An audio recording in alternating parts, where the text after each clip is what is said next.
Iya, kita akan melanjutkan ya. Sekarang kita 1 Tawarik pasal 13. 1 Tawarik pasal yang ke-13 ayat yang pertama. Daud membawa tabut ke Yerusalem. Ya, kalau saudara mau baca itu di sana tentara Daud di Hebron, saudara bisa baca ya, tapi ini saya mau lanjut ke 1 Tawarik 13. Tabut dipindahkan dari Kiryat Yearim. Daud berunding dengan pemimpin-pemimpin pasukan 1.000 dan pasukan 100 dan dengan semua pemuka. Berkatalah Daud kepada seluruh jemaah Israel, jika kamu anggap baik dan jika diperkenankan Tuhan Allah kita, baiklah kita menyuruh orang kepada saudara-saudara kita yang masih tinggal di daerah orang Israel, dan di samping itu kepada para imam dan orang-orang Lewi yang ada di kota-kota yang dikelilingi tanah penggembalaan mereka, supaya mereka berkumpul kepada kita. Dan baiklah kita memindahkan tabut Allah kita ke tempat kita, sebab pada zaman Saul kita tidak mengindahkannya. Maka seluruh jemaah itu berkata bahwa mereka akan berbuat demikian, sebab usul itu dianggap baik oleh segenap bangsa Israel. Saudara, kita tahu tabut Allah itu adalah sesuatu yang penting bagi perjalanan bangsa Israel. Tabut Allah bicara tentang kehadiran Tuhan dan kuasa Tuhan. Bahkan ketika tabut itu dibawa dalam peperangan, bangsa Israel menang. Ya, ketika mereka bergumul untuk sebuah kemenangan, ada tabut Allah, pasti menang.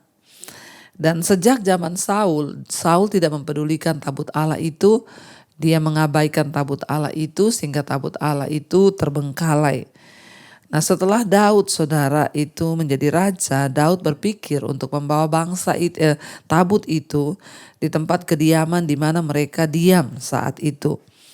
Dan usul itu dianggap baik ya saat Daud mengambil waktu untuk berunding dengan para perwiranya sebagai raja, ya, dengan orang-orang, dengan para tua-tua.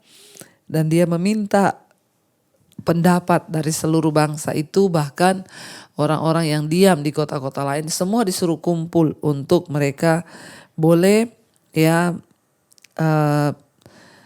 memberikan pendapat mereka tentang apa yang Daud inginkan perihal tabut itu untuk dibawa. Dan puji Tuhan ya, ketika Daud itu memegang kekuasaan, ya dia tetap meminta suara terbanyak, bahkan juga Daud mengingat akan tabut itu saudara. Dan dikatakan di sana akhirnya semua orang menganggap itu adalah hal yang baik, usul yang baik. Ayat yang ke-5 dikatakan, lalu Daud mengumpulkan semua orang Israel dari sungai Sikor di Mesir sampai ke jalan yang menuju Hamat untuk menjemput tabut Allah di Kiryat Yearim. Lalu Daud dan segenap orang Israel berangkat dari Baala ke Kiryat Yearim yang termasuk wilayah Yehuda untuk mengangkut dari sana tabut Allah yang disebut dengan nama Tuhan yang bertahta di atas kerubim. Ayat 7, mereka menaikkan tabut Allah itu ke dalam kereta dan baru di rumah Abinadab, sedang Usa dan Ahio mengantarkan kereta itu. Ayat 8, Daud dan seluruh orang Israel menari-nari di hadapan Allah dengan sekuat tenaga, diiringi nyanyian, kecapi, gambus, rebana, ceracap, dan nafiri. Ketika mereka sampai ke tempat pengirikan Kidon, maka Usa mengulurkan tangannya hendak memegang tabut itu karena lembu-lembu itu tergelincir. Ayat 10, maka bangkitlah murka Tuhan terhadap Usa, lalu ia membunuh dia oleh karena Usa telah mengulurkan tangannya kepada tabut itu. Ia mati di sana di hadapan Tuhan. Ya, jadi saudara, kita lihat di sini ketika dibawa akhirnya tabut itu, dan ini adalah sebuah kisah yang luar biasa tentang pemindahan tabut ya, dan menunjukkan bahwa proyek pembangunan Daud diselesaikan sebelum dia membawa tabut itu ke Yerusalem. Ya, dan tabut Allah itu kita juga sebut dengan tabut perjanjian atau tabut Allah ya. Dan objek yang paling suci dalam kepercayaan orang Ibrani itu merupakan sebuah ya kotak yang berisi loh batu, dan padanya Allah menuliskan 10 perintah Allah. Daud telah menjadikan Yerusalem sebagai ibu kota politiknya pada waktu ini, dan Daud membawa tabut tersebut ke sana untuk menjadikan Yerusalem sebagai pusat dari peribadahan bangsa itu. Ya, jadi kita tahu bersama Daud itu orang yang sangat menghormati Tuhan. Dia tidak ingin bangsanya itu hanya sekedar menjadi bangsa yang berpikir secara politik, tapi mereka harus mengutamakan Tuhan ya. Dan akhirnya tabut itu dibawa ya. Ini adalah benda yang dianggap paling suci oleh bangsa Israel. Ya, dan ketika akhirnya tabut Allah itu berada di Kiryat Yearim ya selama beberapa tahun, ya hanya diletakkan di sana, saudara. Pengabaian terhadap tabut itu melambangkan penolakan Israel akan hadirat Tuhan selama pemerintahan Saul. Ya, membawa kembali tabut tersebut ke pusat kehidupan Israel mencerminkan keinginan Daud untuk mengingat kembali bangsa Israel tentang fondasi sejati dari bangsa itu, yaitu Allah. Mengabaikan hal-hal yang mengingatkan kita mengenai Tuhan ya, atau hubungan dengan ya orang-orang percaya lainnya, itu akan menyebabkan kita juga mengabaikan Allah. Bagaimana seorang bisa ya tanpa peduli dengan Tuhan memimpin sebuah negara seperti Saul. Dan kita tahu di atas tabut itu ada kerubim, yaitu malaikat-malaikat ya melambangkan, dan di dalam itu ada ya hukum Allah, loh batu. Akhirnya saudara dikatakan di sana ya dibawalah tabut itu. Daud dan seluruh orang Israel menari-nari di hadapan Tuhan. Ibadah dalam perjanjian lama itu bukan sekedar suatu kegiatan agamaan. Kegembiraan yang luar biasa dari Daud saat itu, dia menyembah Allah dengan tarian musik, diakui dalam Alkitab ya.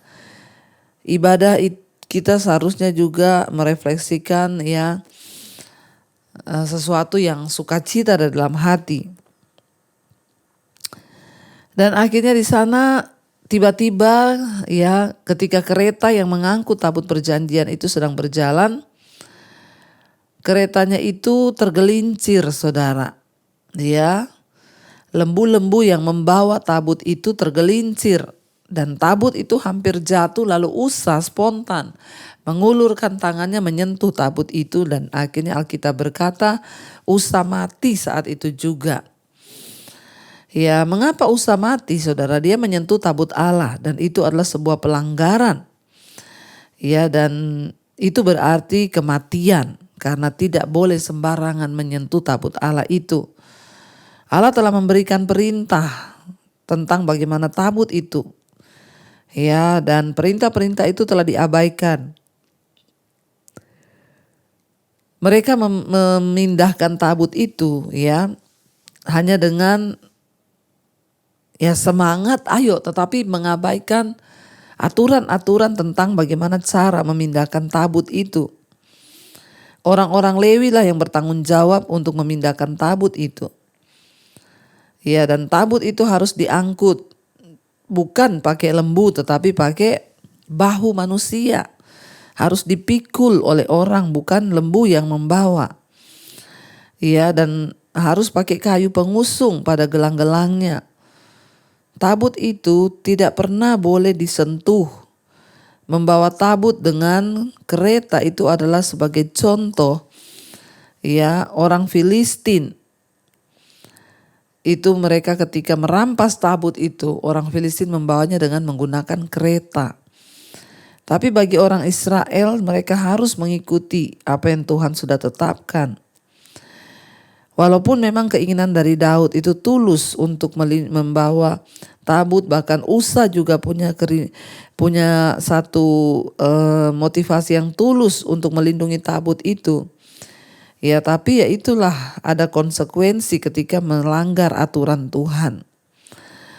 Dan Daud ya diingatkan bahwa ketaatannya kepada hukum Allah itu adalah lebih penting daripada antusiasme, ya. Dia memang sangat berantusias tetapi harus mengikuti aturan Tuhan. Daud juga telah berunding dengan para pemimpin pasukan tetapi dia lalai untuk bertanya kepada Allah. Ya, apa dan bagaimana yang harus dia lakukan untuk membawa tabut Allah itu pindah. Usa mati seketika karena menyentuh tabut Allah, tetapi ya pada akhirnya ya tabut itu dikatakan di sana waktu tabut itu mau tergelincir, Usa mencoba memegangnya, tapi akhirnya Usa mati, ya. Pada saat itu dikatakan Daud ya menjadi marah, ya, karena Tuhan telah menyambar Usa demikian hebatnya. Maka tempat itu disebut orang Peres Usa sampai sekarang. Ayat 12, pada waktu itu juga Daud menjadi takut kepada Allah. Lalu katanya, bagaimanakah aku dapat membawa tabut Allah itu ke tempatku? Ya, Daud marah. Kenapa bisa terjadi Usa menyentuh? Tetapi di satu sisi Daud menjadi takut kepada Tuhan, ya.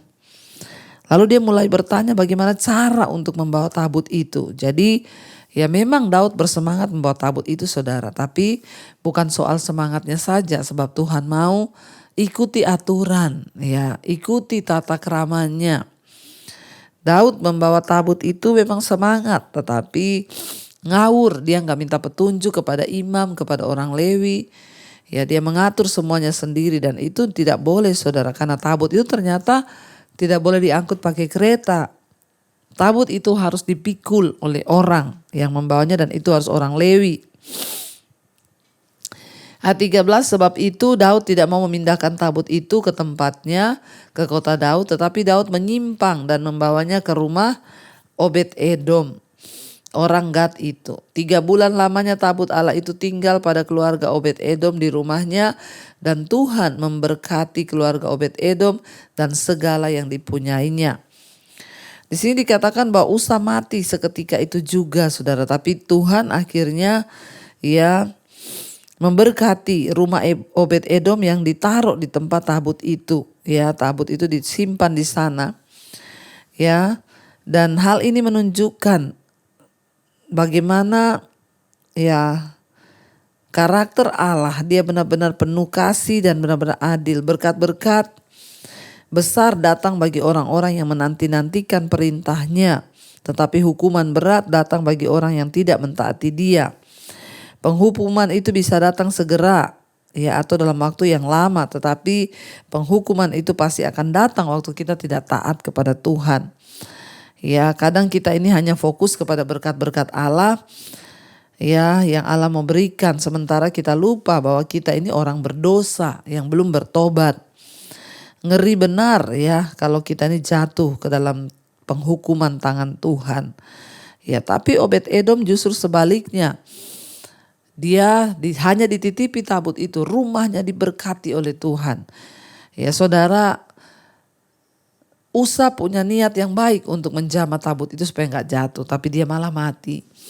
Tapi Obed-Edom ya hanya dititipi tabut itu, tapi dia justru diberkati. Kita melihat di sini bukan soal siapa, tetapi orang yang takut akan Tuhan, yang menghormati Tuhan. Ya, Tuhan tidak pernah salah berkatnya, saudara.